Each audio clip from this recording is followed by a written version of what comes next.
Hi. This book is called Jesus and the Very Big Surprise, a true story about Jesus, his return, and how to be ready. It's by Randall Goodgame and illustrated by Catalina Echeverry.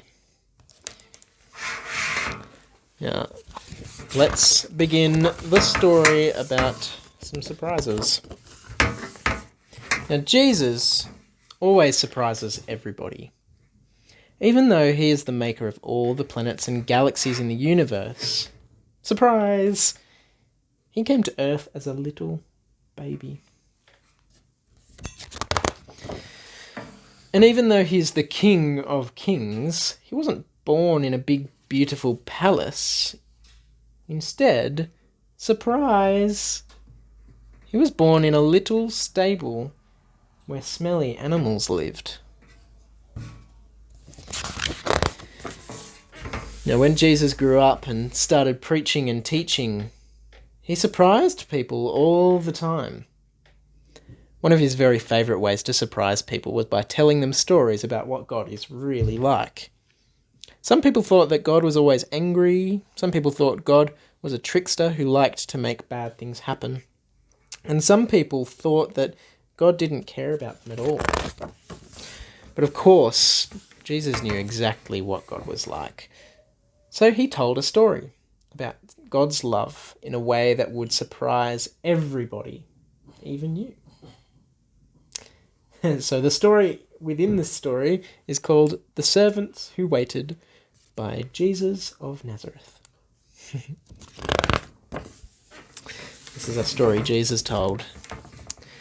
Jesus told a story about servants waiting for their big fancy master to come home from a great big wedding. Now, it was their job to watch and wait, with candles burning bright. The servants had to be ready for the moment when the master would return. But that isn't easy. When the master is away, the servants keep very busy.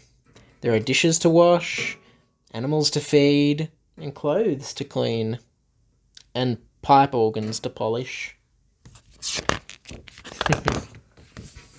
I don't think Jesus really talked about pipe organs, but I think I know where they're getting at. And when all that work is done, the servants still need to be ready. When the master comes home, they will serve him a midnight snack, fluff his pillow, bring him his best robe, and read him a bedtime story. But until then, they wait. And wait, and wait, until... finally, the master returns. But the servants are in for a big surprise. I wonder what the master's going to do. "Come and rest," says the master. "You must be tired from waiting up for me. Come and sit down at my table, and I will serve you. I know just what you need." The end. That is surprising. In Jesus' story, the master loves his servants so much that he puts on servants' clothes and he serves them instead. What kind of master would love like that? What kind of God would choose to be a servant? Surprise! Jesus would. He is the great master who serves. Like the master in the story, Jesus surprised everyone by using his power to serve. He suffered, and he died on the cross so that we could live with him forever. But Jesus still had one more very big surprise. He came alive again. And then he went back to his Father in heaven and sent his Holy Spirit to stay with us until he returns.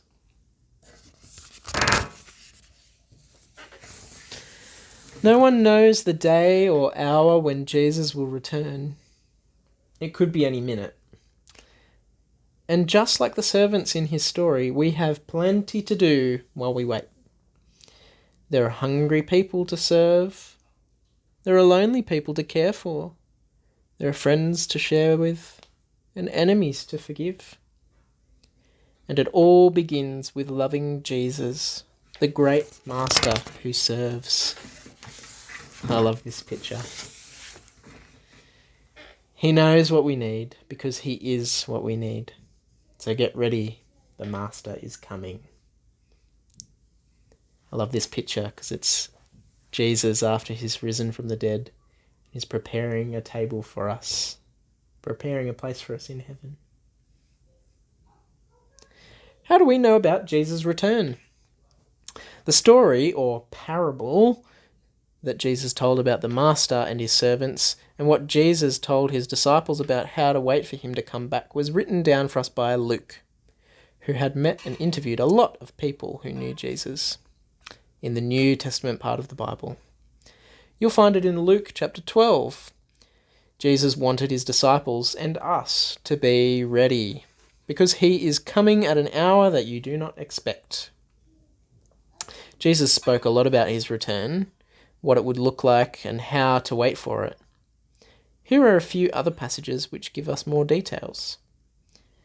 Luke 13, Luke 17, Luke 19, Matthew 25. This little story in Luke 12 is a wonderful one to memorize. I wrote a song using its words to help with that. It's called Be Dressed, and it's track 7 on the album Sing the Bible, Volume 1. Enjoy. So you might be able to look that up and have a listen to that song.